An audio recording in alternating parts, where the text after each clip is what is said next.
सियासत की इस जंग में अब कौन बाजी मारेगा और असम का ये इलेक्शन अब कहानी संवारेगा। अब कहानी संवारेगा, बनाएगा या बिगाड़ेगा, ये तो आने वाला वक्त ही बताएगा। जोहार, नमस्कार साथियों, मैं मृदुला जीटी रोड लाइव से और हमारे साथ हैं हमारे सहयोगी अभिषेक सिंह। आज हम बैठे हैं जिन मुद्दों को लेकर, वो तो आप समझ ही गए होंगे हमारी बातों से ही कि असम में चुनाव होने वाला है और इस चुनाव को लेकर सियासी सरगर्मी तो काफ़ी पहले से चल रही थी।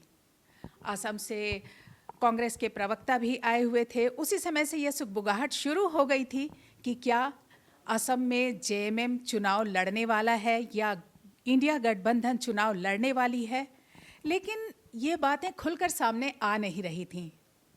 बीच में हमारे मुख्यमंत्री हेमंत सोरेन जी ने भी असम का दौरा अभी काफ़ी किया, लेकिन दौरे के बाद भी पत्ते खुल नहीं रहे थे। लेकिन जेएमएम के प्रवक्ता लगभग 20 स्टार प्रचारकों की सूची निकालकर ये ऐलान कर दिया, ये क्लियर कर दिया कि जेएमएम असम में चुनाव लड़ रहा है।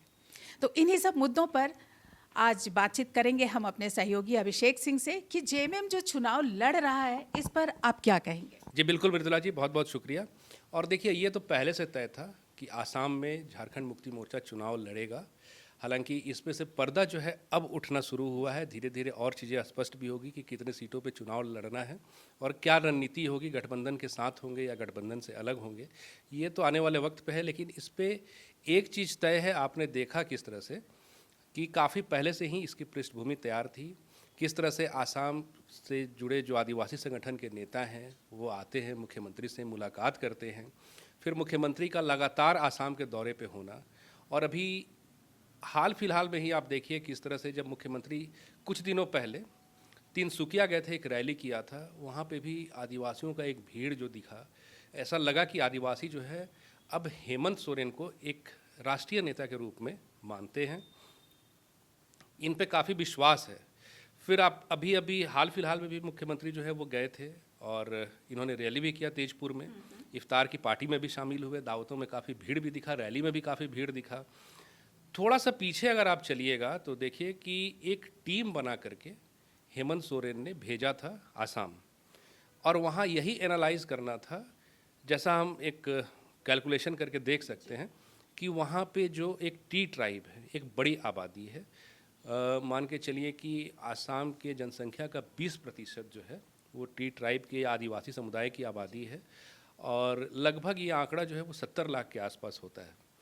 तो इनकी समस्याएं क्या हैं और क्या ये सरकार से खुश हैं, वर्तमान जो सरकार है उससे, या इनकी कुछ और अपनी मांगे हैं जो अब तक पूरी नहीं हुई, जिनमें कुछ चीज़ें भी उभर करके आई कि एक तो इनको एसटी का जो है वो दर्जा देना चाहिए। दूसरी चीज़ ये थी कि इनका जो एक वेतन है वो भी और बेहतर होना चाहिए था, जो दैनिक मजदूरी है वो काफ़ी कम है। इन चीज़ों को लेकर के मुख्यमंत्री हेमंत सोरेन ने फिर वहाँ जा कर के रैली भी रखी। अभिषेक, यहाँ मैं आपसे पूछूंगी, जैसे आपने अभी टी ट्राइब की बात की, वहाँ के आदिवासी समुदाय की बात की, तो क्या आपको लगता है कि जेएमएम जो वहाँ चुनाव लड़ने जा रही है तो वो उन्हीं समुदाय के बल पे लड़ने जा रही है? देखिए, सबसे पहली बात कि अभी जो पहला गठबंधन होगा, इस पे आते हैं जरा सा, तो एक जय भारत पार्टी है। जय भारत पार्टी के साथ जेएमएम जो है वो आगे बढ़ रही है, एक गठबंधन की उम्मीद है।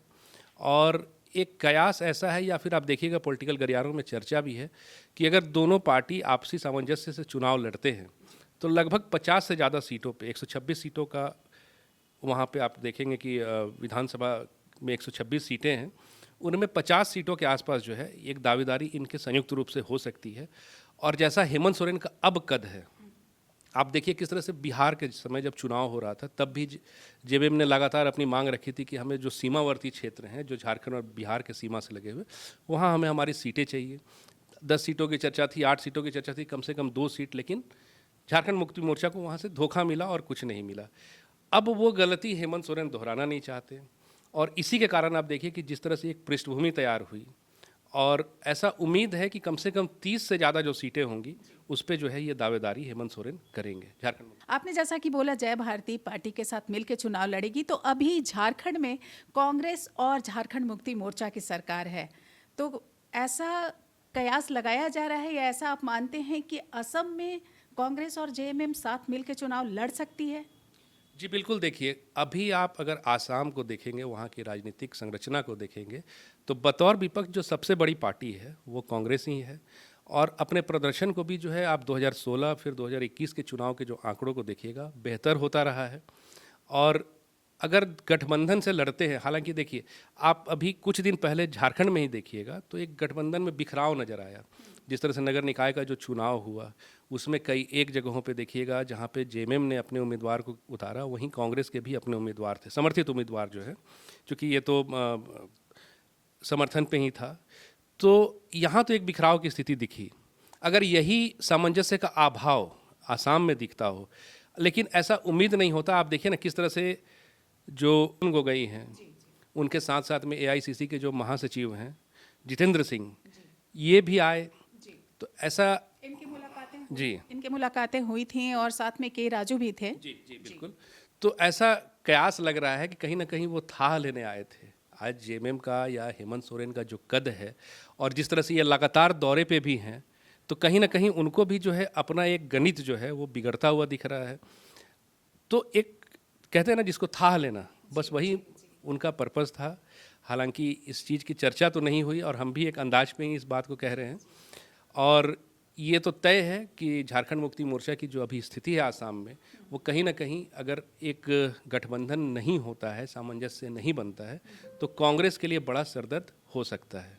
अच्छा, इस चुनावी सरगर्मी में आप ये बताएं कि असम के चुनाव में बीजेपी पर इसका कितना प्रभाव पड़ेगा? जेएमएम वहाँ से इलेक्शन लड़ने वाली है, तो इस पर बीजेपी का क्या प्रभाव पड़ेगा? देखिए बीजेपी सत्ता में है और अभी जो बीजेपी का आप अग्रेसन देखते हैं तमाम चुनाव में, जैसा आपने भी बिहार में भी देखा किस तरह से अभी सबसे बड़ी पार्टी बन के भी बीजेपी ही उभरी। तो कहीं ना कहीं अगर गठबंधन होता है तो ही बीजेपी के लिए परेशानी है। या हेमंत सोरेन निश्चित रूप से बीजेपी के लिए तो सिरदर्द है, वहाँ परेशानी का कारण है वो, इसलिए क्योंकि देखिए कुछ ऐसे आदिवासी संगठन वहाँ हैं, जैसे बोडो है, एक दो और वहाँ के जो संगठन हैं, वो बीजेपी के मतलब आदिवासी संगठन सपोर्ट में है, बीजेपी की ओर है। लेकिन आदिवासी के जो एक बड़े नेता हैं वो हेमंत सोरेन हैं। तो बीजेपी से कहीं वो जो तमाम आदिवासी संगठन हैं जो उनके वोट बैंक कह लीजिए या उनके साथ रहे हैं, किसी न किसी तरीके से निश्चित रूप से अगर हेमंत के विश्वास में आते हैं या जेएमएम की ओर उनका झुकाव होता है, तो इससे सीधा सीधा जो वोटों का नुकसान होगा वो बीजेपी को होना ही है। तो निर्णायक हो सकते हैं। लेकिन कहीं ना कहीं झारखंड में भी कयास लगाए जा रहे हैं कि जेएमएम और बीजेपी मिलकर सरकार बनाने वाली है।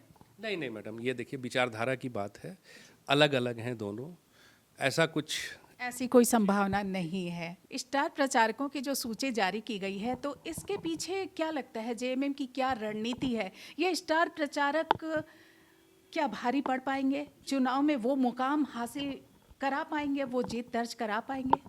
देखिए मैंने आपको बताया पहले भी कि लगभग 20% जो आबादी है वो आदिवासी समुदाय की है आसाम में, और 30% से ज़्यादा आबादी जो है वो मुस्लिम समुदाय का है। इनको साधने में अब तक कांग्रेस सफल रही, इसलिए कांग्रेस एक विपक्ष की बड़ी पार्टी रही है। या एक बड़ा वोट बैंक जो है वो इनकी ओर रहा है।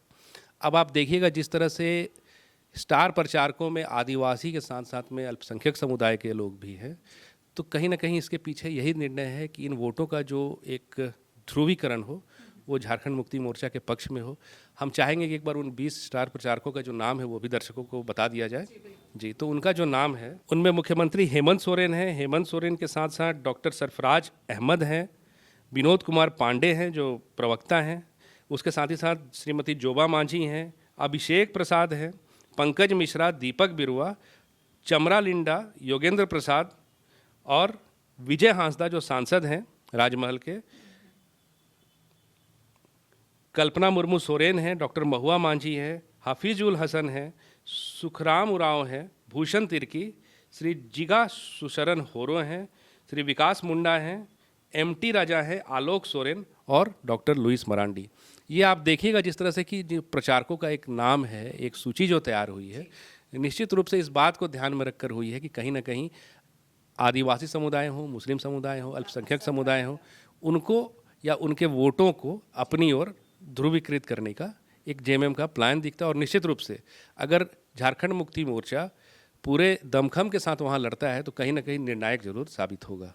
तो आपको लगता है कि जेएमएम वहाँ अपनी अच्छी उपस्थिति दर्ज कराएगी? जी बिल्कुल, जिस तरह का तैयारी है और लगातार हेमंत सोरेन का देखिए सबसे पहली बात कि जो एक कद है आज के डेट में, वो सिर्फ झारखंड के मुख्यमंत्री नहीं हैं, बल्कि देश विदेश में भी एक आदिवासी यूथ आइकॉन की तरह हैं, ये तो तय है। उसके साथ ही साथ लगातार जो मुख्यमंत्री की इस बार कोशिशें रही हैं, आप देखिए लगातार दौरे पे भी रहे, चाहे एक टीम से लगातार फीडबैक भी लेते रहे। एक जो इनका इस बार एनालिसिस और एक जो सुनियोजित तरीके से आगे बढ़ रहे हैं, तो कहीं ना कहीं निश्चित तौर पे बड़े निर्णायक के रूप में उभर कर जरूर आएंगे। जी, नए खिलाड़ी भी अब मैदान में उतर आए हैं, अपने अपने अरमान और दावे लेकर आए हैं, लेकिन इन दावों पर कौन कितना खरा उतरेगा ये तो आने वाला वक्त बताएगा। तो इसी के साथ अब दीजिए इजाज़त। जोहार, नमस्कार, जय हिंद। लेकिन जाने के पहले आपको एक बात बता दूं कि आप हमारे चैनल को लाइक, सब्सक्राइब, शेयर और कमेंट जरूर कीजिएगा।